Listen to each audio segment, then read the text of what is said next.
네, 별별 한국사, 한국사 능력검정시험 고급 담당하는 큰별쌤 최태성입니다. 역사는 최태성! 이야! 자, 또 힘이 나죠, 여러분들? 화이팅! 여러분들 혹시 요즘 책 같은 거 많이 읽으세요? 읽을 시간 없죠? 그런데 정말 여러분들 일생을 살면서 책을 읽는 즐거움만큼은 잊지 않았으면 좋겠어요. 왜 그러냐면 저도 이제 책을 써봐서 아는데요. 책을 쓴다는 것은 정말 고통스러운 겁니다. 그 책을 쓰는 사람의 어찌 보면 정수, 인생의 어떤 몇십 년 동안 살아오면서 자신이 느꼈던 그 정수를 그 한 권에 퍼붓는 거예요. 여러분들은 어떤 한 사람의 어떤 생각과 어떤 한 사람의 어떤 그 의식이라고 하는 것들을 그 책 한 권에서 단숨에 그 사람이 살았던 평생의 몇십 년의 그 정수를 단숨에 얻을 수 있는 그 멋진 기회를 놓치지 않으셨으면 좋겠습니다. 그래서 바쁘시겠지만 그래도 한 달에 책 한 권만큼은 누군가의 인생의 정수를 단숨에 이렇게 얻어낼 수 있는 그 귀한 시간만큼은 놓치지 마십시오. 그래야만 여러분들이 많은 사람들의 인생의 정수를 얻어가면서 성장할 수 있기 때문입니다. 물론 우리는 오늘 이 시간 역사의 정수를 통해서 한번 내 나름대로의 인생을 성장시키는 그런 시간을 가져보겠습니다. 자, 이제 여러분들 고구려 백제 신라 삼국시대가 끝났습니다. 최종적 승리자는 바로 신라였습니다. 그 신라가 이제 통일신라라는 이름으로 등장을 하지만 사실은 통일이라고 하는 것은 좀 불완전한 모습이었죠. 왜냐하면 일단 고구려라고 하는 영토를 다 잃어버렸잖아요. 그걸 과연 통일이라고 할 수 있느냐라는 한계점.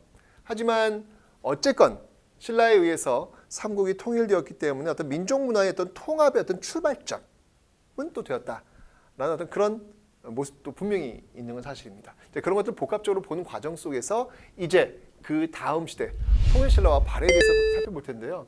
이 통일신라와 발해를 우리는 어느 시대다라고 이야기합니까? 바로 남북시대다. 남북국 시대다.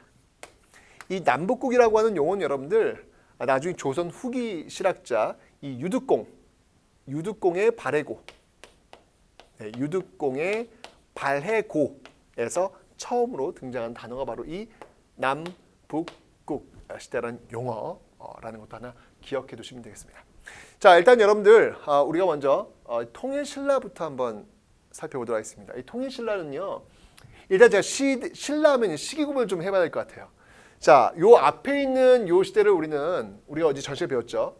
삼국시대입니다. 삼국시대. 네, 삼국시대의 신라입니다. 삼국시대의 신라예요. 삼국시대의 신라. 그 중에 신라가 되는 거예요. 그 다음 단계가 이제 바로 통일되고 나서 나오는 시기가 되겠습니다. 바로 통일신라. 쭉쭉 넘어오는 거예요. 전성기. 바로 통일신라. 통일신라. 되겠죠. 그리고 이 통일신라의 끝자락. 자, 끝자락. 제가 점선으로 좀 표시를 했어요. 그래서 끝자락에 있는 이 시기를 우리는 후삼국. 신라를 포함하고 있는 후삼국 시대. 이렇게 보여주고 있는 거죠. 그러니까 여러분들 이 신라의 역사가요, 1000년의 역사예요. 네, 엄청난 역사입니다. 이 1000년이라는 역사를 유지했던 나라가 신라. 그렇게 작은 나라에서 출발했던 나라가 이렇게 1000년이라고 하는 어마어마한 시간의 그 태를 가지고 있다는 것, 이건 대단한 겁니다. 그렇죠? 자, 그래서 하나씩 복습 차원에서 한번 보도록 할게요. 자, 삼국시대의 그 신라를 보시면 이런 성장 곡선을 우리는 봤습니다. 압축해서 제가 지금 보여드리고 있는 거예요. 그래서 박혁거세에 의해서 출발합니다. 이 나라는요, 박혁거세에 의해서 출발하죠. 그래서 왜 박씨, 석씨, 김씨에 의해서 이렇게 바뀌어 간다라고 설명드렸고요. 여기 한번 위기 요 시기가 바로 내무왕 때, 그죠? 외가 쳐들어와가지고 난리가 났던 그런 적이 있었습니다. 여기 이제 4세기 경의 무렵이 되겠습니다. 그리고 이제 또 한 번의 위기가 있었죠. 바로 장수왕의 남하 정책 때, 바로 고구려의 전성기라고 할 수 있는 이 5세기 때, 이때 이제 나제 동맹을 체결했던 뭐 예를 들면 눌지왕이라든지 뭐 소지왕, 그런 어떤 왕들이 존재하겠습니다.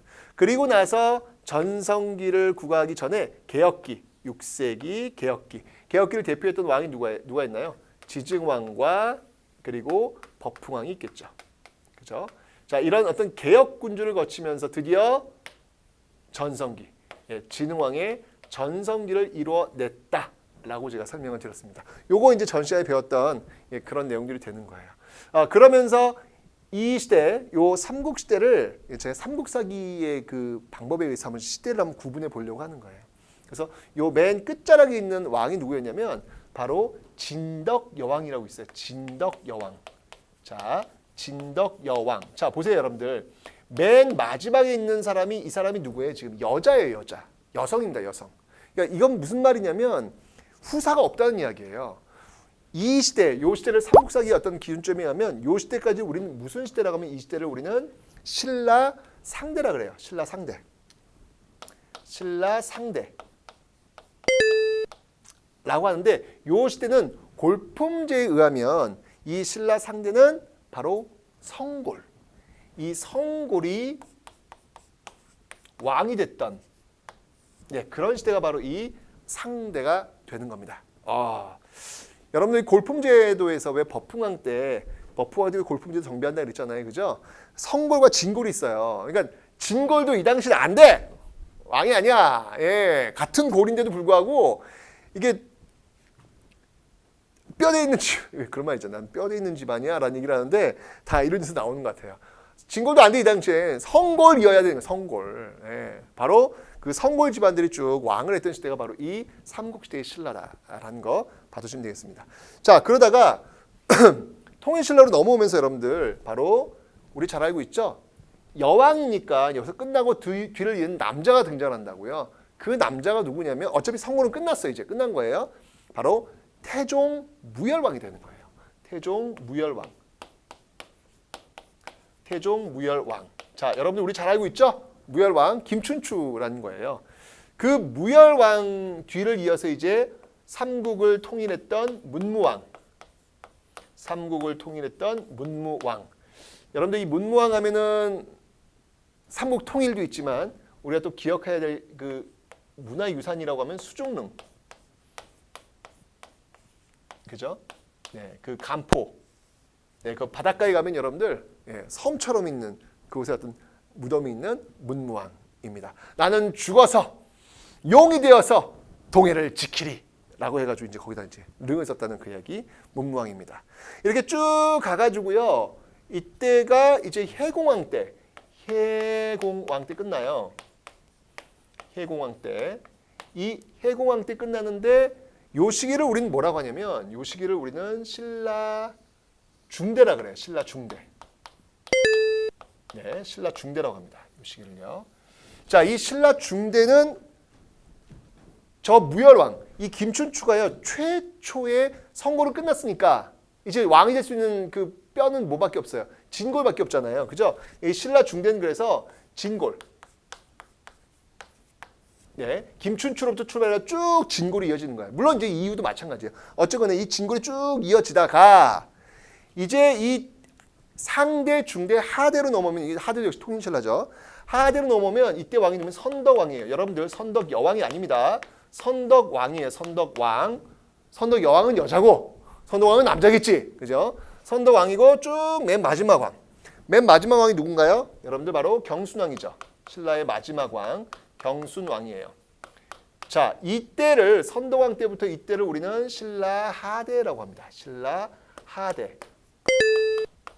자, 이 신라 하대의 왕위에 올랐던 사람들은요. 당연히 진골이에요. 진골인데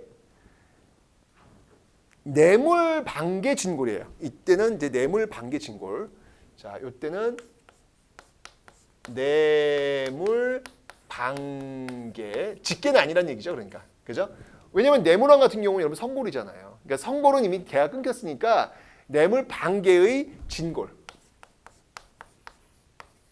뇌물 반개의 진골이 하대를 또 이끌고 있더라라고 하는 거. 뭐 이렇게 해서 일단 여러분들 신라의 시기 구분을 한번 제가 해봤습니다. 그래서 상대, 중대, 하대로 나뉘는데 신라 상대는 성골, 신라 중대는 태종 무열왕 계열의 진골 최초였죠. 김춘추가. 그리고 이제 하대로 가면은 뇌물 반개의 진골 이런 식으로 해서 시대를 상대, 중대, 하대로 나눌 수 있다라는 거. 상대는 그러니까 삼국시대, 중대는 바로 통일신라, 그 전후에서 통일신라 초기가 되겠고, 그리고 하대는 통일신라 말기가 되는 것이죠. 자, 그렇게 해서 이제 시기 구분 한번 해봤고요. 자, 이제 오늘 우리가 배울 부분은 뭐냐면 이 삼국통일의 어떤 과정을 살펴봤으니까 이 삼국통일을 이뤘던 이 시기를 한번 좀 살펴보자라는 겁니다. 자, 기본적으로 신라 중대예요. 지금 이 시기가. 그죠? 제가 이제 이 시기는 신라 중대다라고 이야기를 했는데 이 신라 중대의 가장 큰 하이라이트 특징이 있습니다. 그 특징이 뭐냐면 바로 왕권이 강화되었던 시기. 바로 왕권 강화 시기라는 거예요. 자, 신라 중대의 가장 큰 특징은 바로 왕권이 강화되었던 시기다라고 하는 특징. 요걸 중심으로 한번 보자는 얘기예요. 왕권이 강화된 요 특징을 가지고 한번 우리가 이야기할 겁니다. 아니, 왜냐면 신라 중대의 왕권이 강화될 수밖에 없죠. 지금 신라 왕은 어떤 사람이에요? 그 치열한 고구려 백제 신라의 그 치열한 전쟁에서 최종적 승리를 이끌어낸 사람이 바로 이 신라의 왕입니다. 이건 엄청난, 물론 고대 국가의 왕권이 강화되는 건 특징이겠지만 이 신라 왕은 더 왕권이 강화될 수밖에 없는 거죠. 그죠? 통일했던 그런 왕이니까. 자, 바로 이 신라 왕권이 어떤 방법을 통해서 강화되었는지 그 내용들을 한번 살펴볼 텐데, 여기 이 왕권 강화의 중심이 되는 왕이 있어요. 그 왕이 누구냐면 바로 뉴스페이퍼 킹, 신문왕. 네, 그 신문왕이 바로 이 왕권 강화의 주역이에요. 이 신문왕이 어떤 방법을 통해 가지고 왕권을 강화시키는지 정치 공학적인 측면 속에서 한번 바라보는 것도 흥미진진할 겁니다. 나중에 여러분들이 어떤 사회든 어떤 곳에 가든 리더가 되었을 때 여러분들이 어떤 그 권위, 여러분들이 어떤 그 힘을 강화시키기 위해서 여러분들이 어떤 방법을 쓸 것인지에 대한 그 질문을 한번 이 신문왕에게 한번 던져보십시오. 아주 근사한 답변을 얻으실 수 있을 겁니다. 자, 그럼 지금부터 한번 볼게요. 자, 기본적으로 여러분들 우리가 정치, 경제, 사회, 문화라고 하는 부분을 나누어 가지고 한번 좀 접근해 봅시다. 자, 정치, 경제, 사회, 문화. 자, 전방에 걸쳐 가지고 왕권을 강화시키는 어떤 그런 모습들이 나와요. 자, 기본적으로 여러분들 이 정치면에서 이 왕권 강화는요, 일단 계기가 있어요. 그 계기를 한번 좀 살펴볼게요. 그 계기는 뭐였냐면 바로 김흠돌의 난이라는 겁니다. 김흠돌의 난. 자, 이걸 일단 적어볼게요, 여러분들. 김흠돌의 난. 김흠돌의 난. 자, 이 김흠돌의 난을 계기로 해가지고 이 김흠돌이 그러니까 역모를 일으킨 거예요. 반역을 일으킨 김흠돌이라는 그 김씨니까 여러분들, 그죠? 귀족일 거 아니에요. 진골 귀족일 거 아니에요. 역모를 일으킨 거예요. 이 김흠돌의 난을 계기로 해가지고 여러분들 어마어마한 진골, 그러니까 자신한테 말을 듣지 않는 그 진골 귀족들에 대한 숙청 작업이 어마어마하게 일어납니다. 정말 엄청난 피를 보는 사건. 이게 이제 신문왕 때 있었던 사건이 되는 것이죠. 이 김흠돌의 난 일단 여러분들이 기억을 해 놓으세요. 이게 바로 신라 중대 신문왕의 왕권 강화의 열쇠를 여는 첫 번째 단서가 바로 이 김흠돌이라는 인물이 되더라라는 얘기예요. 왜냐하면 신라 하대 가면요, 여러분들 김씨, 김헌창의 난이라는 게 나올 거예요. 이제 좀 더 공부할 건데, 그래서 김흠돌 기억해 놓으셔야 되고 김헌창 이제 기억해 놓으셔야 돼요. 어쨌건 이 김흠돌이라는 계기를 통해서 이 진골교를 수출하는데 문제는 뭐냐면 진짜 우리 역사적인 고민 속에서 김흠돌이 진짜 역모를 일으켰냐는 거예요. 이건 어떻게 보면 기획된 역모일 수도 있다. 그러니까 신문왕이 자신의 왕권을 강화시키기 위한 명분이 필요할 거 아니에요. 그러니까 자신의 말을 안 듣는 진골 귀족도 숙청을 해야 되는데 그냥 죽일 수는 없잖아요. 그래도 삼국통일의 어떤 그 성과가 있는 사람들인데 그냥 죽이면 그건 정치는 명분입니다, 여러분들. 명분이 없으면 안 되는 거거든요. 그 명분을 쌓아야 되는데 그 방법이 무엇일까? 김흠돌 모욕 사건을 기획을 한 거죠. 기획을 해서 이걸 명분으로 해가지고 이 진골 귀족들을 날려버리는 그런 모습들이 있었던 건 아니겠느냐라고 하는 그런 주장들도 있어요. 그러니까 정치는 여러분들 이렇게 쭉 역사를 공부하시면 알겠지만 역모 사건이 굉장히 많이 있거든요. 근데 그 역모 사건이 진짜 역모를 일으켰느냐에 대해서는 고민이 많다는 얘기. 무슨 말이냐면 여러분들 역사를 통해서 이런 것들을 보면서 지금 현재 우리가 벌어지고 있는 여러 가지 뉴스들 있잖아요. 그 뉴스들의 이면에도 역시 마찬가지로 어차피 사람은 비슷해요. 그 이면에도 역시 마찬가지로 정치 공학적인 그런 기획의 모습들이 분명히 있을 수 있다는 거예요. 역사를 공부하면서 여러분들이 그런 것들을 읽어나갈 수 있는 능력이 있다면 여러분 스스로 언론을 볼 수 있는 능력이 생기는 거예요. 언론에서 던져주는 게 여러분 다 진실은 아니에요. 그 언론에서 던져지는 그 정보들은 누군가의 기획에 의해서 만들어졌을 가능성도 분명히 있다는 얘기죠. 그냥 맹목적으로 그냥 그런가 보다 라고 해서 어떤 그런 오피니언, 그러니까 여론을 형성하는 어떤 형성층에 의해서 그냥 끌려가는 게 아니라 한 번쯤은 검증할 수 있는 어떤 그 비판적 안목을 가지는 것, 그런 안목을 가질 수 있는 방법은 바로 역사를 공부하는 거예요, 여러분들. 왜냐하면 그런 사례가 이미 있거든요. 김원돌의 난도 역시 마찬가지라는 얘기죠. 어떤 그 신문왕이라고 하는 사람이 자신의 왕권을 강하기 위한 어떤 기획력에 의해서 나온 건 아니겠느냐라고 하는 그런 모습들이 분명히 있다라고 하는 거 기억해 놓으시면 되겠습니다. 자, 그 신문왕이 이제 손을 봅니다. 자, 이러면서 이 김음돈의 난을 계기로 아주 진국의 수청자로 들어가면서요. 어떻게 했냐면 먼저 이 상대등 세력을 약화시킵니다. 자, 여러분들 또 이제 굉장히 그 생소한 단어가 등장을 했죠. 예, 상대등의 세력을 약화시킵니다. 자, 그러면 제가 상대등이 누구인지 좀 설명드릴게요. 먼저 여러분들 이 삼국시대에 이 귀족들의 회의가 있어요. 귀족들의 회의가 있습니다. 귀족들의 회의가 있는데 자, 먼저 고구려입니다. 고구려의 그 귀족회의는 뭐가 있냐면요. 제가회의라는 게 있습니다. 고구려의 귀족회의는 제가회의. 이거 배웠죠, 여러분들? 그렇죠?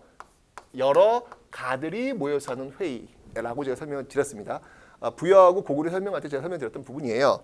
그 다음에 고구려 백제. 백제는 어떤 회의가 있냐면 정사암이라는 회의가 있어요. 귀족회의로서 정사암이라는 회의가 있습니다. 신라에는 뭐가 있냐면요. 신라에는 화백회의라는 귀족회의가 있어요. 화백회의라는 귀족회의가 있는데 이 화백회의는 여러분들 만장일치에 의해서 결론이 내려집니다. 그 화백회의를 주관했던 그 짱이 누구냐면 바로 이 상대등이에요. 바로 이 상대등. 이 화백회의의 장이 바로 상대등이에요. 그러면 화백회의는 지금 귀족회의잖아요. 그죠? 즉 이 상대등은 귀족의 장이 될 수 있다는 얘기예요. 귀족들이 여론을 형성하는 어떤 그런 수장이라는 이야기예요. 지금 이 신문왕의 목표는 뭐냐면 핵심은 이거예요, 여러분들. 이 김홍돌의 난 여기서의 왕의 어떤 그 핵심, 여기서 대표적인 왕이 바로 이 지금 우리는 신문왕을 한번 좀 보려고 하는 거잖아요. 신문왕. 그죠? 뉴스페이퍼 킥을 보려고 하는 건데 이 자신의 왕권을 강화시키기 위한 어떤 그런 모습들 중에 하나는 지금 기획, 영모 사건도 한번 해볼 수 있는 사람이고 당연히 왕권을 강화시키려면 귀족의 힘을 눌려야 됩니다. 이건 여러분들 고대뿐만 아니라 고려도 마찬가지고 조선도 마찬가지예요. 왕권을 강화시키기 위해서는 그 당시 어떤 기득권 세력들과 투쟁해야 되는 거예요. 그래야 왕권이 강화되는 거거든. 그래서 귀족회의 장이라고 할 수 있는 상등 세력을 약화시키고 자신의 오른팔이라고 할 수 있는 그 부서가 있어요. 여러분 집사하면 여러분 그 주인을 위해서 열심히 일하는 사람들 집사라고 얘기하잖아요. 그런 식의 이름으로 집사부의 짱, 그 짱이 누구냐면 시중이에요. 집사부 시중의 기능을 강화시키겠죠. 당연한 겁니다, 여러분들. 이건요. 내가 힘을 가져가려면 나의 측근 세력들을 올려야 돼요. 나를 견제하는 세력들은 낮춰야 되는 거고 너무 당연한 겁니다, 여러분들. 그래서 이런 어떤 모습들을 지금 보이고 있다라는 거 기억해 놓으시고요. 그 다음에 자 이제 행정 조직들을 개편을 해 나갑니다. 자 어떻게 해 나가냐면 먼저 구주 오소경 체제를 구축해냅니다. 자 구주 오소경 체제를 구축해 나가죠. 자 9개의 주로 전국을 나누고요. 그 다음이 5개의 경주 지금 있잖아요. 그 경주의 미니 경주를 5개를 이렇게 쭉 만들어 놓고 있는 거예요. 자, 이 오소경을 만든 이유 제가 좀 더 설명드릴게요. 이 오소경 중에서 여러분들 꼭 기억하셔야 될 이 오소경 중에서 꼭 기억하셔야 될 경이 있어요. 뭐가 있냐면 먼저 중원경이라고 있습니다. 중원경. 이 중원경은 어디냐면 바로 충주예요. 충주. 이걸 왜 기억하라고 하냐면 여러분 충주하면은 어떤 유물이 하나 있어요. 충주하면 우리 앞에 배웠는데. 여러분 별채기 하면서 오셔야 돼요. 별채기 하면서. 잊어버리면 안 돼. 예. 뭐가 있죠? 그렇죠. 장수왕 때 그 남아정책의 결과물로서 충주 고구려비 있다 그랬잖아요. 고구려비. 여기 고구려비 있어요. 아하, 여기에 바로 오소경 중에 하나였던 중원경이 있구나. 그래서 충주 고구려비를 여러분들 중원 고구려비라고도 해요. 예, 중원경 고구려비. 그 다음에 여러분 또 뭘 기억해야 되냐면 서원경을 좀 기억해 놓으세요. 서원경. 자, 이 서원경은 어디냐면 지금의 청주예요. 청주. 자, 청주인데 이 서원경에서는 여러분들 통일신라 이제 배울 거예요. 어떤 문서가 하나 발견됩니다. 경제적인 어떤 당시 세금 체계를 알 수 있는 정말 귀한 문서가 여기서 작성이 돼요. 이 동네에서 작성된 게 이제 우리나라는 없고요. 지금 일본에 가 있는데 그게 뭐냐면 바로 민정문서라는 거예요. 민정문서. 민정문서. 라는 겁니다. 예, 여기서 지금 발견되고 있고요. 그 다음에 여러분들 나중에 청주하면 이게 청주 요즘 여러분 청주 가시면 이곳의 고향에 오신 걸 환영합니다 이렇게 많이 보이는데 청주 몰라? 직지심체 요절 직지의 왜 고장 직지 세계 최초의 그러니까 세계에서 가장 오래된 금속 활자본 직지 있잖아요. 직지의 고장 청주 이렇게 얘기하잖아요. 그래서 서원경과 관련된 그런 역사적인 어떤 그 유물들과 연결되고 있기 때문에 요 오소경 중에서 두 개는 좀 여러분 기억을 좀 하고 계세요. 시험에 잘 나옵니다. 아시죠, 여러분들? 중원경, 서원경 잊지 마십시오. 자, 어쨌건 간에 이렇게 오소경 이렇게 된 전국 체제를 이제 시스템을 이제 하고 있는 거예요. 특히 이제 오소경을 만든 이유는 뭐냐면 여러분들 경주가 여러분들 보세요. 한쪽이 너무 치우쳐져 있잖아. 그죠? 그래서 이 오소경을 통해 가지고 수도의 치우침, 그 수도의 치우침을 보완하기 위한 이 보완하기 위한 그런 목적으로 이런 것들을 만들었더라라는 거, 요것도 그러니까 전국을 이제 행정적으로 개편하는 거예요. 왕권을 해서 중앙적인 어떤 중앙 집권 체제를 구축하려는 모습이 보이고 있는 거지. 딱 지방을 통제를 하려고 하는 거니까. 그 다음에 이제 군사 조직도 개편합니다. 바로 구서당 십정. 네, 구서당 십정이라는 건데. 여러분 여기서요 우리가 좀 기억해야 될 게 뭐냐면 이 구주라고 하는 것 그리고 구서당이라고 하는 것 그리고 십정이라고 하는 것 요거 있잖아요 여러분들. 이러한 것들은요 어떤 목표가 있어요. 뭐냐면 이거는 민족 융합의 어떤 목적도 있다라고 하는 거. 자, 하나씩 더 내드릴게요. 자, 일단 구주라고 하는 건 여러분들 9개 주죠. 고구려 영토 3개, 백제 영토 3개, 신라 영토 3개 똑같이 나누고 있어요. 어느 지역이 구별받는 게 아니란 얘기예요. 구주. 느낌 오죠? 그 다음에 구서당. 이 구서당은 이건 여러분 중앙군이에요.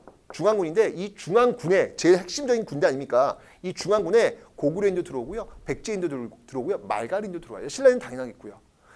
중앙군에 다 이제까지 적이었던 그런 나라들이 지금 다 포함되고 있다는 얘기는 이건 명백하게 민족 융합의 어떤 그 흔적이 보이고 있는 것이죠. 십정 같은 경우에도 역시 이 십정도 이건 지방군이에요. 지방군인데 이것도 역시 구주. 하나, 둘, 셋, 넷, 다섯, 여섯, 9개 놓은 다음에 그 다음에 한산주가 있는데 거기 너무 넓어요. 그래서 거기는 2개 정도. 거기다 줄을 이렇게 정을 두 개의 정을 둔 거거든요. 그래서 십정이 된 거예요. 어쨌건 이것도 역시 9개의 어떤 그 바탕 속에서 나온 건데 어떤 민족 융합적인 어떤 성격이 있더라. 특히 그 중에서도 구서당. 구서당이야말로 민족 융합적인 아주 핵심적 고리가 바로 가장 이 중에서 그러면 민족 융합 제일 타당한 골라봐라 그러면 구서당이에요. 구서당.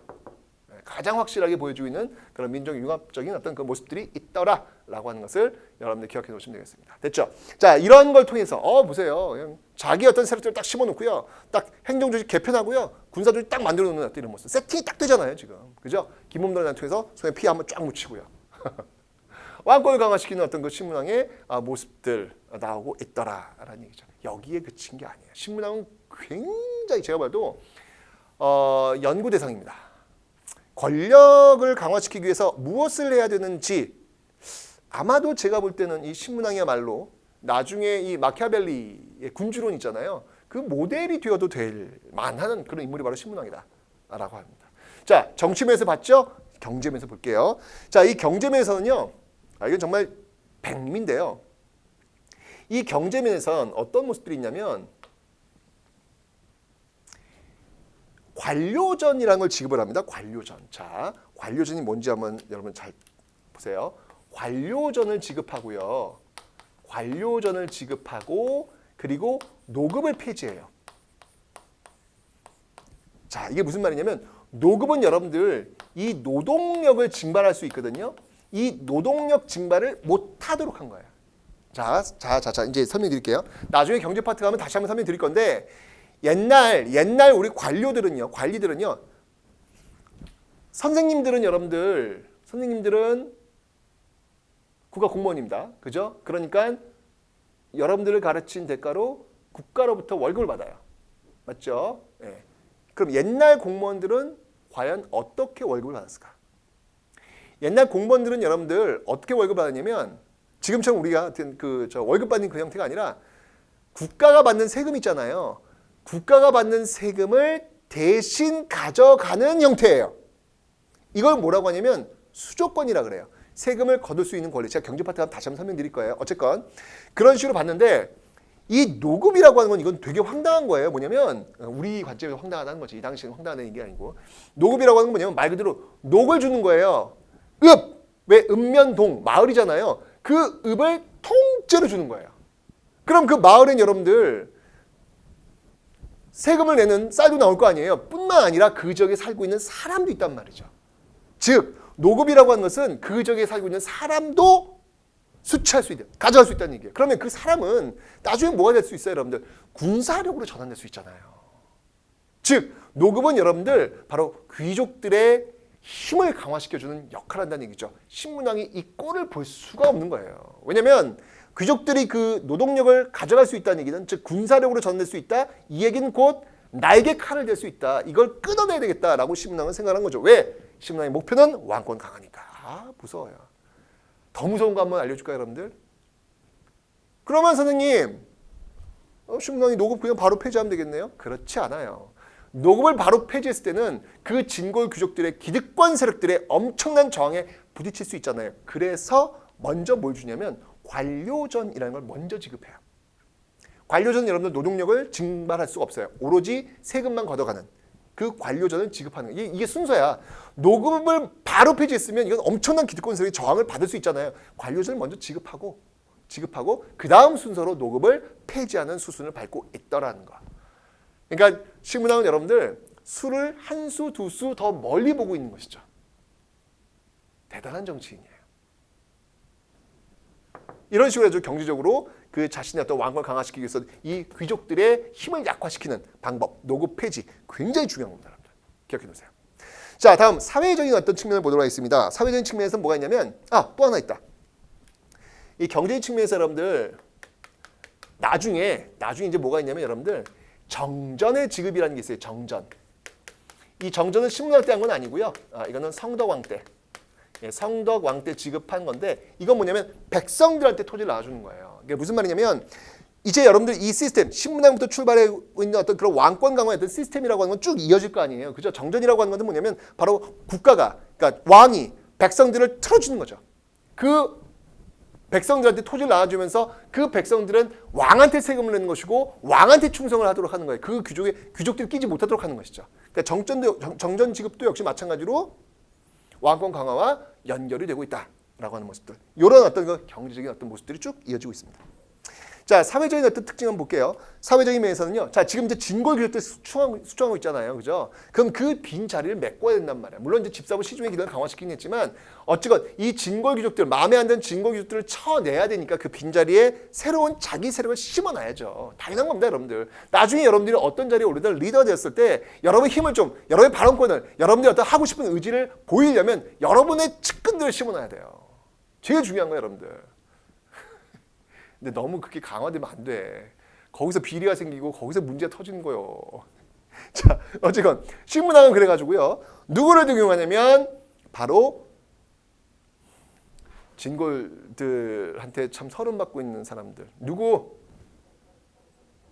나 두품, 육두품 주방, 우리 집안. 이런 육두품들을 적극적으로 등용하는 모습들을 보이고 있더라. 육두품들을 적극적으로 등용하는 모습들이 있더라라는 것이죠. 육두품들을 아주 등용하는 거예요. 이때 이거 신문왕 때 여러분 대표적인 육두품 누가 있는지 아세요? 설총. 왜 그 설총에 그 화왕계라는 게 있잖아요. 왕이 어떤 모습을 보여야 되는지, 왕이 직언을 하는 신하들을 충분히 받아들일 수 있는 어떤 그런 품성이 있어야 된다. 라고 이야기하는 그 글을 받쳐 올리잖아요. 이 설씨. 예, 설씨. 설총. 설총이 아빠 누구? 원효. 이렇게 연결되는 것이죠. 그죠? 바로 이런 육두품들을 적극적으로 등용하는 모습들이 있었다라고 하는 거 기억해 놓으시면 되겠습니다. 뿐만 아니라 여러분들 이때 이 문무왕 때 사실은 있었던 모습인데요. 이 문무왕 때 또 왕권 강화를 하기 위해서 이 문무왕도 역시 마찬가지로 왕권 강화를 위한 그 토대를 많이 마련해요. 예, 뭐가 있냐면 외사정, 그다음이 상수리, 외사정과 상수리 제도를 시행하는데 이게 뭐냐면 외사정이라고 하는 건 뭐냐면 사정기관, 그러니까 바깥 지방의 그 귀족들, 지방에 어떤 그 있는 귀족들을 감시하기 위한 감찰기구를 이렇게 동원하는 게 이 문무왕이에요. 그리고 상수리 제도는 뭐냐면 아예 그냥 지방에서 얘 지금 수상해라고 하면 그냥 경주를 끌고 오는 거예요. 인질. 그래서 경주에 살도록 하는 것이죠. 이게 바로 상수리. 나중에 이 상수리 제도의 어떤 그 출발에서 쭉 연결돼서 고려시대 기인 제도로 연결되는 겁니다. 다 이제 기인 제도 같은 경우는 이제 그 호족의 그 자제를 데려오는 거죠. 근데 이거는 그 귀족을 직접 데려오는 거예요. 상수리 제도는요. 그 차이점은 있지만 어쨌건 간에 상수리 제도가 이제 고려시대 기인 제도로 연결된다. 모두 다 왕권을 강화시키기 위한, 귀족들을 견제하기 위한 어떤 그런 제도들. 그러니까 이 집안은 이 무열왕부터 출발해가지고요. 쭉 문무왕, 신무왕 이어지면서 어떻게 하면 왕권을 강화시킬까에 대해서 고민하는 집안이에요, 지금. 그죠? 이건 왜냐면 집안 문제가 아니라 사실은 통일신라 시대 때 왕권을 강화시켜야 되는 어떤 그런 분위기가 됐잖아요, 지금요. 그죠? 그런 상황 속에서 나타나는 모습들이다라는 것을 기억하시면 되겠습니다. 그 다음에 이제 문화. 자, 여러분들 이렇게 지금 정치적으로는 지금 상대 세력을 누르고 집사실 가능화시키고 있는 어떤 그런 모습들, 그러니까 찍어 누르고 있는 모습이잖아요. 경제, 사실 이것도 여러분 녹음을 폐지한다. 이거 엄청난 겁니다, 여러분들. 그냥 뺏어 온 거예요, 그죠? 그리고 그 자리에 육두품들 막 등용하고 있단 말이에요. 그리고 이거 감시하고 있단 말이야. 뭔가 좀 이게 외적으로 좀 굉장히 압박해 들어가는 물리적 압박이 들어오고 있잖아요, 그죠? 여러분 이게 물리적 압박만 있으면요, 이건 튕겨 나와요. 그런 물리적 압박이 스트레스 받지 않도록 정신적으로 개조를 시켜줘야 되는 거야. 너무 무섭다, 근데. 이런 지도자에 있으면 너무 무서울 것 같아요, 여러분들. 그죠? 정신적인 어떤 개조가 필요했던 거예요. 그러니까 자발적 복종할 수 있는. 자발적 복종이라는 난 정말 무서운 겁니다, 여러분들. 자발적 복종을 할 수 있도록 만들어 놓으면 되는 거예요. 이렇게 압박하는데, 이렇게 뺏어가는데, 이렇게 감시하는데 그게 압박하고 뺏어가고 감시하는 걸 모르는 거지. 이거는 왕을 위해서 내가 충성하는 거야 라고 믿도록 하는 거예요. 가장 효율적인 통치 방법입니다. 그 방법을 뭘 택했냐면 신문왕은 바로 국학이라고 하는 걸 세워요. 국학. 이 국학은 바로 유학을 가르치는 겁니다. 유학을 통해서 뭘 가르치는 거예요? 신하가 왕에게 충성하는 방법들, 신하가 왕에게 충성해야만 되는 이유들을 끊임없이 세뇌시키는 거예요. 정치, 경제, 사회, 문화에서 펼쳐지고 있는 신문왕의 왕권 강화 프로젝트 완벽합니다. 그죠? 어이구 소름 끼칠 정도로 이 신문왕은 바로 그런 모습들. 이러면서 여러분들 쭉 정권을 안정화시키는 왕권 강화 체제를 보이고 있는 모습들이 있더라라는 것이죠. 신문왕이었습니다. 무섭죠, 여러분들? 네.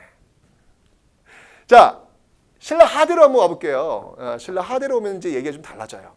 신라 하대는요, 이 앞에 있었던 그 왕권 강화의 모습이 완전히 뒤바뀌게 됩니다. 자, 그래서 이 당시에 보면요, 왕권 강화가 아니라 왕권이 완전히 약화되는 모습들이 있죠. 자, 역시 이것도 마찬가지로 정치와 경제와 사회와 문화 측면에서 똑같이 한번 살펴보도록 하겠습니다. 먼저 정치입니다. 어렵지 않아요, 여러분들. 저 앞에서 있었던 그 내용들 있잖아요. 상대등 세력이 강화되었고 집단시간 이거만 거꾸로 하면 돼요. 근데 여기 어떤 그 계기가 뭐였냐면 바로 김헌창의 난이라는 게 있어요. 여기는요. 김헌창의 난. 이 김헌창의 난은 이거 엄청난 겁니다, 여러분들. 새로운 나라를 세우려기까지 하는 그런 모습이 보이고 있거든요. 이 김헌창의 난을 계기로 이걸 기점으로 해가지고 여러분들 어떤 일들이 벌어지냐면 진골 귀족 간 왕위 다툼이 벌어집니다. 진골 귀족 간 왕위 다툼. 요게 바로 이제 신라 하대의 하이라이트. 이 김헌창의 난이 바로 이제 신라 하대 진골 귀족 간 왕위 다툼의 그런 계기 출발점이 되고 있더라라고 하는 사실을 여러분들이 기억해 놓으시면 되겠습니다. 그래서 여러분들 신라 중대는 김흠돌이라는 사람을 기억하시고요. 신라 하대 키워드로서는 김헌창이라는 사람을 기억하시라는 이야기예요. 자, 이걸 기억해 놓으시면 되고요. 자, 이제부터 막 싸우는 거야. 아니 왕이었는데 며칠 뒤에 막 사라져. 다른 사람 바뀌어. 이런 왕의 권위가 서겠냐고요. 떠도 나도 왕이 하려고 하는데 왕의 권위는 당연히 안 서죠. 그죠? 이러면서 자연스럽게 귀족의 짱이라고 할 수 있는 상대 등의 세력은 당연히 올라갈 수밖에 없는 거예요. 상대 등의 세력은 올라가는 것이고 거꾸로 뒤집으면 돼요. 집사부 시중의 기능은 약화될 수밖에 없겠죠. 이런 모습 보이는 거예요. 그 다음에 여러분들, 자, 경제 볼까요? 자, 이 귀족들의 어떤 그 이권이라고 할 수 있는, 그죠? 노동력을 확보할 수 있는 노급. 저 노급 어떻게 했어요? 이거 노급 여러분들, 이거 없어졌죠? 신라 중대 막판에 가면요, 다시 부활해요. 이건 기득권 세력들이 놓을 수 없는 그런 먹잇감인데 이건 놓지 않으려고 하죠. 결국 이어져 가지고요. 노급은 다시 부활되는 모습들이 있습니다.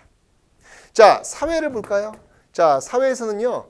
육두품들 이제 진골 귀족들이 지금 자기 판 됐는데 저 육두품들 등용하지 않습니다. 발로 그냥 뻥 쳤는 거예요. 야, 너 가.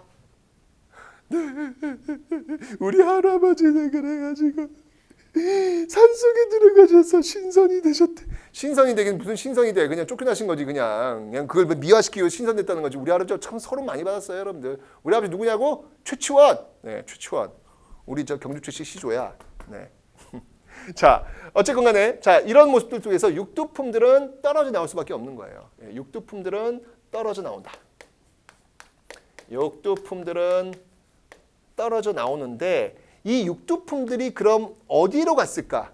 육두품들은 똑똑한 사람들이에요. 똑똑해요. 똑똑해. 왜? 자, 그 육두품 똑똑한 사람들이 브레인 역할을 하는 거야. 그 브레인 역할을 해줄 수 있는 그 브레인들이 필요한 사람들이 이때 등장을 해요. 왜? 중앙에서 지금 서로 왕이 되어 싸우잖아요. 중앙에 싸우니까 이 지방 통제가 될까 안 될까? 안 된단 말이에요. 안 되니까 그 지방에 있는 세력들이 등장을 하겠죠. 그들이 누구냐? 그들이 바로 호족입니다. 호족이 등장하는 거예요. 이들 쪽으로 이 육두품들이 자신의 브레인, 자신의 어떤 머리를 제공하고 있다는 얘기죠. 이 호족은 여러분들 성주 또는 장군 으로 불리기도 합니다. 이 호족들이 이제 드디어 등장하는 거예요. 이 호족들이 바로 이제 새로운 시대의 고리를 열 거거든요. 네, 호족들이 등장하고 있는 모습들 기억하시면 되겠습니다. 이 호족은 제가 조금 더 다시 한번 좀 설명을 드리도록 하겠습니다. 자, 그리고 여러분들 문화적인 측면에서는 여러분들 이때는 이제 뭐가 또 유행하냐면요, 바로 풍수지리와 선종이 유행을 해요.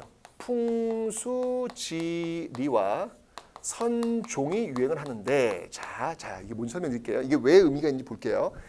이 풍수지리와 선종은 여러분들 누가 열광을 하냐면 바로 이 호족들이 열광을 하면서 지원을 합니다. 왜일까요?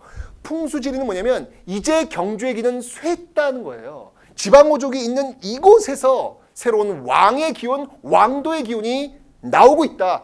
바로 내가 왕이다. 라는 것을 뒷받침해 줄 수 있는 이론이잖아요. 선종은 뭐냐면요. 나중에 문화파트 하면 또 배울 때 있지만 교종과 선종이 있어요. 불교. 교종이라고 하는 것은 뭐냐면 글자에 의해서 불교 경전을 읽으면서 부처의 도를 깨닫는 거예요. 그러니까 글자를 모르면 안 돼. 글자를 아는 사람은 특권이 있는 사람들 거 아니에요. 그죠?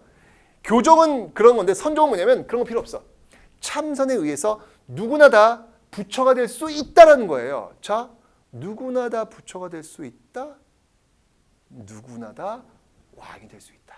이 논리로 이어지는 거죠. 왜냐하면 누구나 다 왕이 될 수 없었어요. 왜? 신라 사회는 골품제라고 하는 아주 완고하고 아주 폐쇄적인 신분제도가 있었기 때문에 왕이 되는 사람들은 성골 또는 진골 이은 될 수가 없단 말이야. 그런데 그 논리를 깰 수 있는 게 바로 이 선종이 나오는 것이지. 내가 경주입시가 아님에도 불구하고 내가 왕이 될 수 있다는 논리를 제공할 수 있는 것, 그게 바로 선종이라는 것입니다. 열광하는 거예요. 열광하는 거예요. 이러면서 풍수지리와 선종이 새로운 사회. 그러니까 어찌 본다면 여러분 풍수지리와 선종이라고 하는 것은 이 시대에 봤을 때 어떤 평등 사회를, 상대적 평등이죠. 절대 평등 아니고 상대적 평등 사회를 열 수 있는 키를 제공하고 있는 거예요. 새로운 사회의 비전의 역할을 갖고 있는 얘기죠. 여러분들 잘 보세요. 한 사회가 뒤집어지려면요. 그 시대를 이끌 수 있는 새로운 주도 세력이 있지만 그 주도 세력을 뒷받침할 수 있는 이데올로기 있어야 돼요. 있는 거예요. 이 폐쇄적 사회, 골품제도의 어떤 폐쇄적 사회를 깰 수 있는 그런 이론, 풍수지리와 선종이라는 상당히 이 시대에 봤을 때 상당히 선진적인 이런 어떤 그 이데올로기에 의해서 새로운 시대를 열 수 있는 비전이 나오는 거예요. 여러분 이 모습은요 고려말도 마찬가지입니다. 고려말 그 무너지고 있는 고려 사회에 새로운 주도세력 등장하죠. 그게 누구예요? 그게 바로 신진사대부예요. 그 신진사대부의 이데올로기 장악등이 뭐예요? 그게 바로 성리학이에요.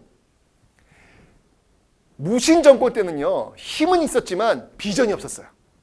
그래서 무신 정권은 시대를 바꿔내지 못하는 거예요. 그건 이제 고려 파트 한번 설명드릴게요.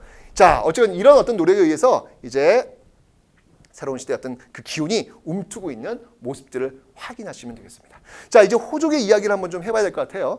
자, 이 호족은 여러분들 크게 1세대와 2세대로 나누어서 좀 한번 좀 우리가 살펴보도록 하겠습니다. 1세대와 2세대로 나누어서.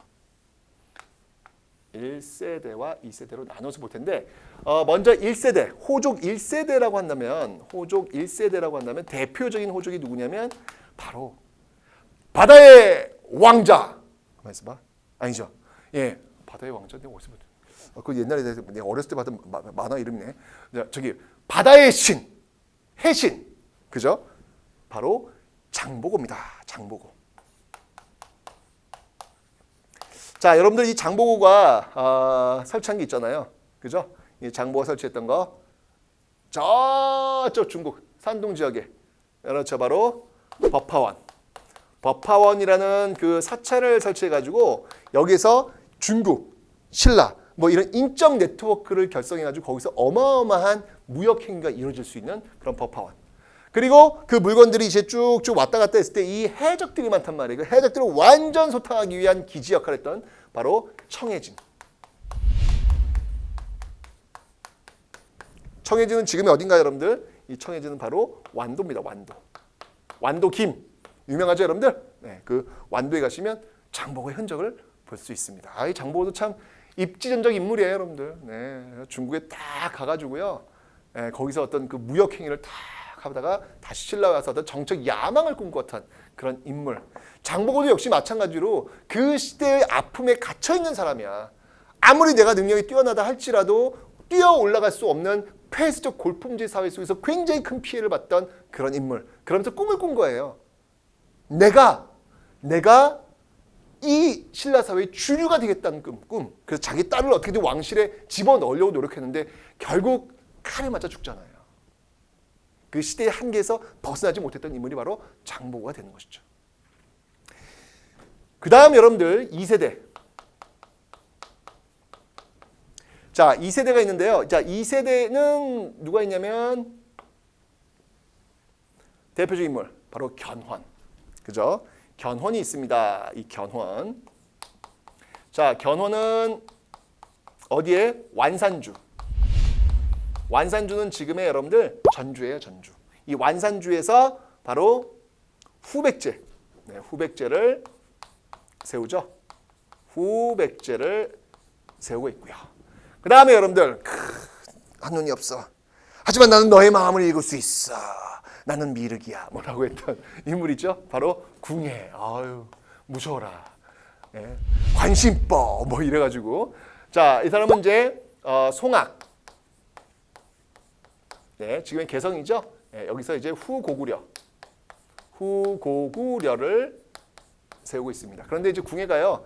관심법 쭉 막 이렇게 사람들 막 괴롭히니까 결국 그 뒤를 이어서 누가 그렇죠. 그 뒤를 이어서 궁예의 뒤를 이어서 나온 인물이 바로 왕건이 되는 겁니다. 왕건. 왕건은 철원에서 고려를 세우죠. 나중에 이제 다시 송악으로 와서 거기에 이제 도읍을 정하면서 개경을 세우게 됩니다. 최종적 승자는 바로 이 왕건이 되겠습니다. 왕건에 의해서 나온 것이죠. 바로 이러한 새로운 신진 세력들이죠. 바로 호족들. 이 호족들이 바로 이 신라를 무너뜨리고 새로운 나라를 지금 만들고 있다라는 거예요. 그 조건은 새로운 시대를 열 수 있는 그 앞 시대의 어떤 그 썩어 있는 어떤 그 시대를 청소해낼 수 있는 비전이 있느냐. 굉장히 중요하다는 이야기죠. 있었다는 이야기예요. 그러면서 이제 새로운 시대 고려가 열리게 되는 겁니다. 천년의 신라는 여기서 끝나게 되는 거예요. 여러분들의 인생도 마찬가지입니다. 여러분들이 갇혀 있으면 안 돼요. 여러분들이 굳어 있으면 안 돼요. 여러분들이 폐쇄적으로 세상을 바라보면 안 돼요. 항상 열린 마음으로 끊임없는 변화할 수 있는 그 모습을 보이면서 끝없는 청춘을 꿈꿔야 되는 겁니다. 어느 순간 여러분들이 변화하지 않으려고 어느 순간 여러분들이 보수라는 표현이 나쁜 건 아니지만 굳어 있다라면 그것은 여러분들 이미 정신적으로 노쇠한 모습을 보이게 되는 것이고 결국은 이런 새로운 세력들에 의해서 교체될 수밖에 없는 거죠. 그죠? 자, 이렇게 해서 여러분들 신라의 어떤 그 흐름을 한번 살펴봤습니다. 자, 이제 남국 신라 봤으니까 이제 북국 발해를 한번 보도록 하겠습니다. 발해. 북국 발해를 한번 살펴보도록 하겠습니다. 발해는요 간단해요. 왜냐하면 자료가 별로 없어요. 자료가 별로 없어서 별로 이렇게 많지가 않습니다. 자, 먼저 여러분 발해는요. 일단 누가 세웠죠, 여러분들? 고구려는 고시잖아요. 그죠? 발해는 누가 세웠어요? 네, 발해는 바로 대조영. 대씨예요, 대씨. 네, 이 대조영이란 인물이 바로 동모산에서 건국을 합니다. 동모산에서 건국을 하지요. 바로 고구려를 계승하면서 등장한 나라가 바로 이 발해가 되겠습니다. 근데 이 발해의 역사는요. 정말 지분이 여러 나라도 있어요. 네, 중국도 자기 나라 역사라고 하고 러시아도 자기 나라 역사라고 하고 우리도 자기 나라 우리의 역사지 라고 얘기하고는 있지만 어쨌건 간에 그렇게들 막 주장은 하고 있다는 얘기예요. 네, 중국도 자기 나라 역사다, 러시아도 자기 나라 역사다 이렇게 얘기하고 있는데 어쨌건 간에 좀 통일이 돼야 좀 이 지역 가서 좀 우리가 좀 연구 성과를 좀 많이들 낼 수 있지 않을까라는 그런 생각이 듭니다. 자, 대조영이 동모산에서 건국을 하게 됩니다. 자, 그러면서 그 뒤를 이어서 등장하는 왕들을 한번 살펴보도록 할 텐데요. 자, 일단 우리는 무왕을 한번 주목해 보도록 하겠습니다. 무왕. 자, 무왕이에요, 여러분들. 이거 백제에도 무왕 있잖아. 그죠? 똑같아요. 이것도 싸울 무자예요. 그러니까 굉장히 호전적이라는 얘기예요. 무자가 들어갈 때는 이름이 싸운다는 얘기예요. 누구랑 싸웠을까요? 당연히 당나라 중국과 맞서 싸우는 모습을 보이고 있습니다. 왜? 고구려를 계승한 발해인데 고구려를 멸망시킨 나라가 당나라 그리고 신라잖아요. 그러니까 당연히 관계가 안 좋은 거예요. 그래서 이 무왕 때는 굉장히 반당적인 어떤 그런 모습을 보이고 있습니다. 이 무왕 때 썼던 연호가 뭐냐면요. 인안이라는 연호를 쓰고 있어요. 인안이라는 연호를 쓰고 있는데 자, 이 무왕은 여러분들 이 당나라와 내통하려고 했던 이 흑수말갈 이 흑수말갈을 먼저 깹니다. 먼저 깨고요. 그 다음이 일본과 상당히 우호적 관계를 유지하려고 해요. 일본과. 왜냐하면 일본이 지금 신라 배후 있잖아요. 그죠? 그러니까 신라가 일본에 의해서 위협받을 수 있도록 하려면 바로 이 발해와 일본의 관계가 좀 좋아야 되겠죠. 그죠? 그래서 일본과의 관계를 굉장히 우호적으로 보이는 모습도 있고요. 그리고 당나라를 칩니다. 네, 바로 산둥반도를 공격을 하죠. 어우, 무서워. 무왕 정말 무서워. 산둥반도를 공격합니다. 누구를 시켜서 바로 장문휴라는 인물. 네, 이 장문휴라는 인물을 시켜가지고요. 바로 이 산둥반도를 공격하도록 만드는 그 왕이 바로 무왕. 굉장히 여러분들 공격적이죠, 그죠? 그러니까 무왕이지. 네. 뭐 문왕 이렇게 공격적인 왕한테 문왕이라는 그 명칭을 주지는 않을 거 아니에요, 그죠? 무왕 있습니다. 근데 여러분들 이게 항상 역사라고 하는 게 계속 투쟁만 할 수는 없어요. 그러니까 한 번 부딪혔으면 그 다음은 좀 더 이렇게 완화되고 또 부딪히고 또 완화되고 이런 어떤 그 리듬이라는 게 있거든요. 계속 긴장 관계 있으면 부러져요. 그러니까 유연해야 된단 말이죠. 그 유연한 관계를 만들었던 왕이 누구였냐면 바로 문왕입니다. 자, 이 문왕에 대해서 한번 좀 살펴보도록 하죠. 문왕. 사실은 이 문왕을 갖고 좀 이야기할 것들이 굉장히 많이 있어요. 자, 이 문왕 같은 경우는 여러분들 기본적으로 굉장히 친당적인, 이 문왕은 굉장히 친중국 노선을 많이 걷습니다. 이제 긴장 관계를 좀 해소하고 좀 친한 관계를 한번 좀 만들어 보자. 그래서 이 중국의 문물 같은 것들을 굉장히 많이 수용을 해요. 그 대표적인 게 뭐냐면 바로 삼성육부라는 겁니다. 삼성. 이 문왕 때의 어떤 그 연호는 뭐냐면요. 대흥이라는 거예요. 이때는 대흥이라는 연을 썼는데 이때 이제 중국의 어떤 문물들 많이 받았는데 무왕은 달라요. 색깔이 달라요. 그래서 삼성육부. 네. 삼성육부를 수용하는 그런 모습들이 있습니다. 자, 삼성육부가 무엇인지 좀 잠깐 한번 좀 보고 갑시다. 자, 삼성육부는요 이렇게 구성이 될 겁니다. 자, 먼저 정당성, 삼성육부는 정당성,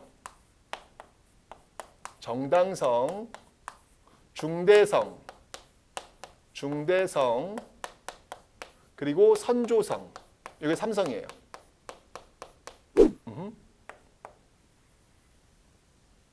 이게 삼성이에요.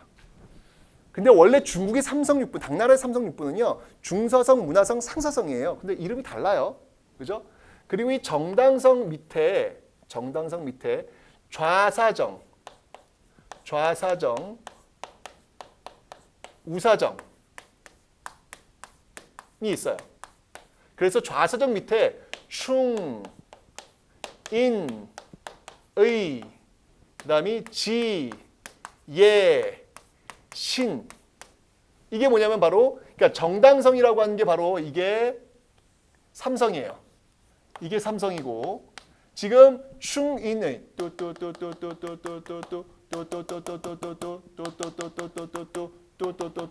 요게 뭐냐면 바로 육부예요. 육부. 자, 보시면 알겠지만 이렇게 삼성 육부의 구조로 지금 형성되어 있죠. 이 육부는 지금 보시면 알겠지만 여기서 우리가 알 수 있는 거는 당의 영향을 굉장히 많이 받고 있다는 얘기예요. 당의 영향을 굉장히 많이 수용했다. 라는 걸 볼 수 있다는 얘기죠. 이런 모습들이 또 어디냐면 이때 문왕 때 이제 그 도읍지로 거의 그 이후부터 이제 거의 이제 이 도읍지 역할을 많이 하는데 상경이 있습니다. 그 상경에 보시면 여러분들 상경 용천부라고 있어요. 이 당의 영향을 받은 게 중에 하나는 뭐가 있냐면 그 상경 용천부에 바로 주작대로라고 있습니다. 주작대로.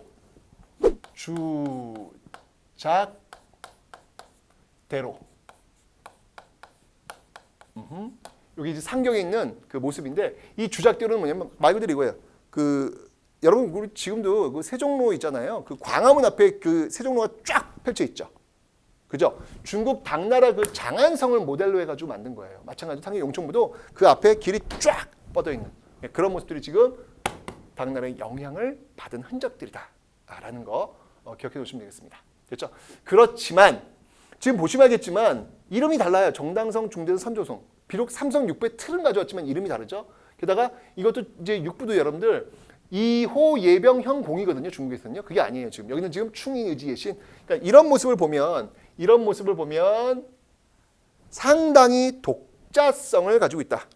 상당히 독자성을 또 가지고 있다라고 하는 그 모습. 당의 영향을 받았지만 독자성을 가지고 있는 모습도 분명히 안고 있다라고 하는 것까지 여러분들 좀 기억을 해놓으시면 되겠습니다. 됐죠? 요거 주작대로 내면 상경성,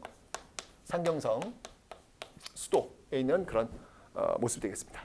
자, 이렇게 해서 여러분 삼성 6부 살펴봤고요. 그 다음에 보시면 알겠지만 이거 말고요. 삼성 6부 말고 좀 더 본다면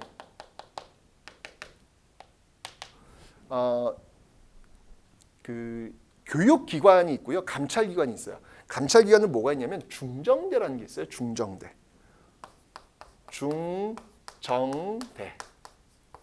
요 중정대라고 하는 건 여러분들 감찰기구예요. 감찰기구가 있고 그 다음이 주자감. 요건 교육기구예요. 대학교. 교육을 담당하는 기구. 그러니까 여러분들 왜 고구려 때 소수리망 때 최초의 대학이라고 할 수 있는 게 어디라 그랬지? 태학이라고 했잖아요. 그죠? 그리고 신문왕 때 왕권 강화 차원에서 만들었던 유학교육기관 국학. 그리고 발해의 주자감. 이런 것들 여러분들 좀 같이 세트로 해서 기억을 해 놓으시면 되겠습니다. 그런데 이렇게 문왕이 그러면 친중국적인 어떤 그런 모습들만 있었느냐? 그건 아니란 얘기예요. 예.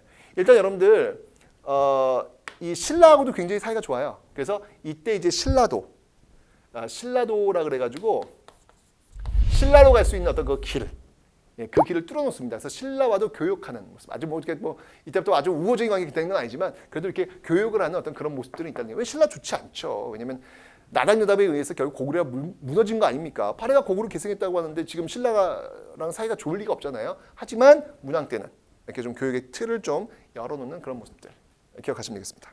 그 다음에 그 고구려 계승의 어떤 그런 의지라는 게 있어요. 그게 뭐냐면 이 문왕이 일본에 보낸 편지에 뭐라고 나와 있냐면 나 고려왕, 고구려 계승.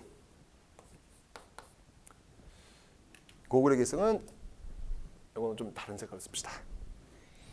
이 고구려 계승의 어떤 그 의지가 지금 보이고 있더라라는 거죠. 고구려 계승. 이 고구려 계승의 의지를 보이고 있는 게 뭐냐면 나 고려왕.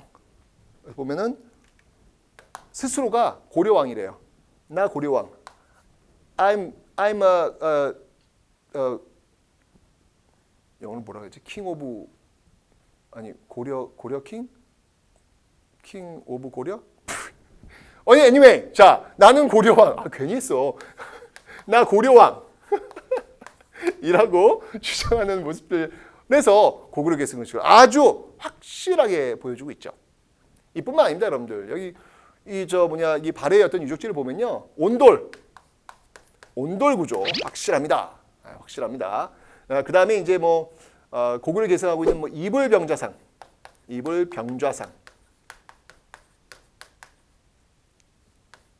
부처님이 이제 두 사람이 이렇게 딱 있는 모습들이에요. 예. 그 이외에도 이 문왕의 딸이거든요. 둘째 딸 그 정혜공주가 있어요. 그 정혜공주의 묘도 역시 마저 고구려 양식으로 만들고 있는 이런 모습들은 확실하게 이 고구려를 계승한 흔적들. 그 정혜공주 묘에서 나왔던 돌사자가 있거든요. 돌사 딱 보면 알겠죠. 아주 그냥 그 어깨 딱 벌어진 어떤 그 고구려의 어떤 그 기상 이런 것도 딱 보여주고 있는 어떤 모습들. 또 석등 큽니다 이거.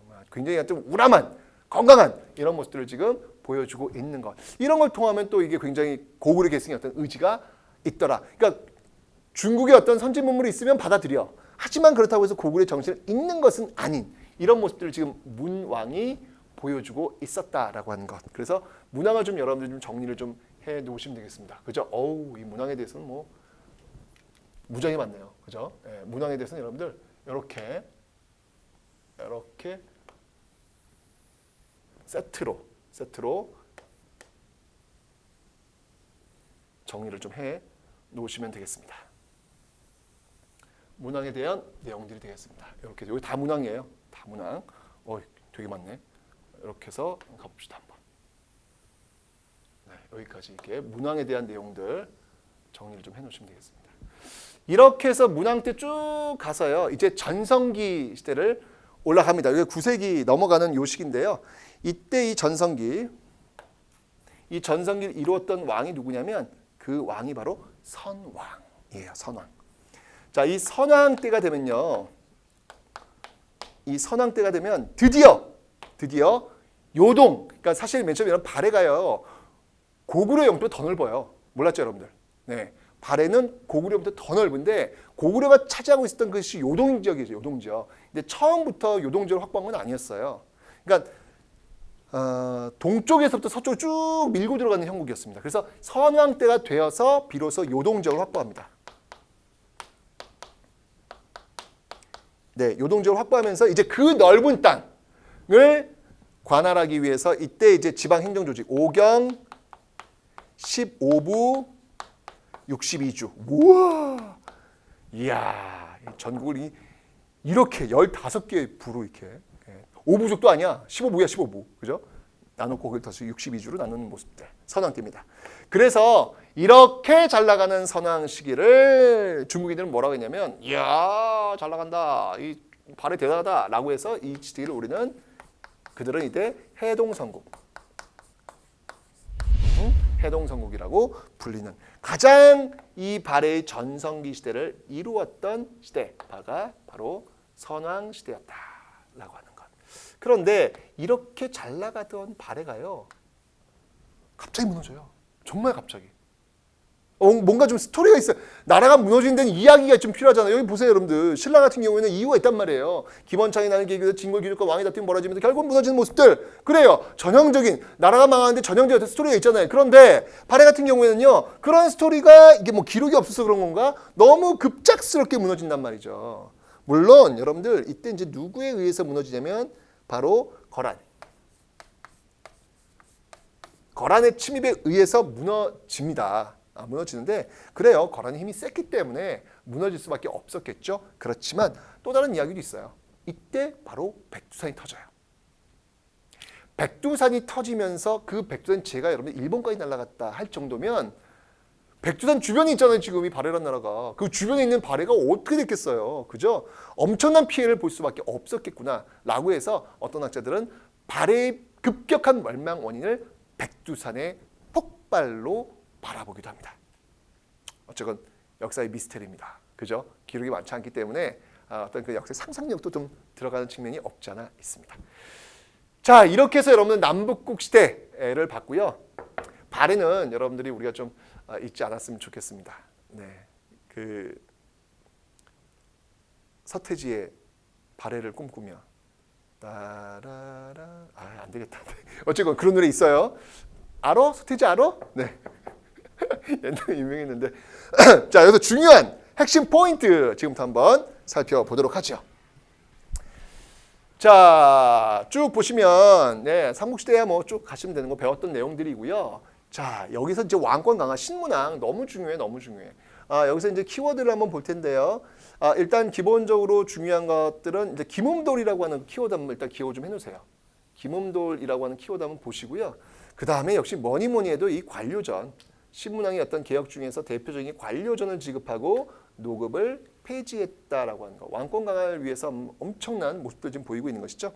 그리고 국학, 그죠? 예, 국학을 세웠다라는 거. 이게 이제 신문왕의 개혁의 어떤 핵심적 키워드들이라는 것을 봐두시면 되겠습니다. 뭐 그리고 이제 구주 오소경을 또 이렇게 했다는 거 봐두시면 되겠습니다. 그다음에 신라 하대로 오면요, 이제 왕권이 이제 악화되는 거예요. 이제 이때는 여러분들 새로운 세력, 바로 호족이라고 하는 세력들이 등장을 했다라는 것을 기억해 놓으셔야겠죠. 이들의 어떤 이데올로기로서 바로 풍수지리와 선종이 자리 잡고 있다라고 하는 거, 이렇게 연결되고 있습니다. 그래서 그 호족들에 의해서 1세대 장보고, 근데 워낙 이 장보고는 유명하니까, 그죠? 예, 해신, 바다의 신. 예. 그래서 법화관 청해진과 연결되고 있는 인물 장보고, 이렇게 여러분 기억해 놓으시면 되겠습니다. 그리고 2세대에 의해서 쭉 이렇게 나오는 모습도 있고요. 이게 이제 중요한 키워드였고요. 이제 발해를 보면요, 발해 같은 경우에는 일단 뭐 대조에 의해서 왔고요. 그 다음에 이제 무왕 때 저 연호 하나 빠졌다. 선왕의 연호도 하나 세트로 알려드릴게요. 여기는 건흥이라는 연호를 씁니다. 건흥. 그러니까 여러분 좀 어렵죠? 그죠? 인한, 무왕 땐 인한, 문왕 땐 대흥, 그리고 선왕 땐 건흥. 어렵죠? 이거 어때요, 여러분들?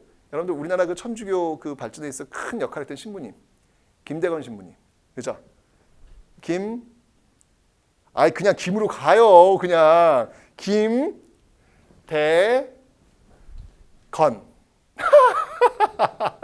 어때? 좀 낫지 않아요? 그래도? 예, 그래서 무왕, 문왕, 선왕 세 왕만 알면 되잖아요. 그래서 김대건, 그래서 인한, 대흥, 건흥 뭐 이렇게 갑시다. 네, 이렇게 하면 조금 여러분 조금 이해가 좀 쉽지 않을까라는 생각이 들어요. 왜냐하면 이게 연호를 묻는 문제가 가끔씩 나와요. 근데 이거 여기서 틀면 너무 아깝잖아, 그죠? 그래서 무왕, 문왕, 선왕만 알고 있으면 뭐 싸웠고 친했고 전성기고, 그죠? 그래서 이제 김대건 해서 인한, 대흥, 건흥 이렇게 연결하시면 좀 이해가 쉬우실 거예요. 자, 그래서 이 발해 같은 경우에는 뭐니 해도 제일 중요한 건 뭐냐면 바로 어떤 게 당에 영향을 받은 것이고 어떤 게 고구려를 계승했느냐. 특히 이 고구려 계승이라고 하는 흔적들 있죠. 고려왕, 뭐 온돌, 뭐 이런 것들이 바로 고구려 계승했던 그 흔적들이라는 것을 여러분 꼭 기억해 놓으시고요. 삼성육부, 이 삼성육부는 중국의 영향을 받은 것이라는 거, 그리고 주작대로도 역시 중국의 영향을 받은 것이라는 거. 이렇게 지금 모습들이 있고, 그다음에 선왕 때는 이제 해동성국이라고 불렸다는 사실. 네, 이렇게 여러분들이 기억해 놓으시면 되겠습니다. 됐죠? 이렇게 해서 여러분들 우리가 2000년 지금 이제 여러분들 지금 뭐 2016, 2017, 2018, 2019 했던 그 2000년의 시간의 범주가 있잖아요. 그 범주에서 1000년의 시간을 배운 거예요.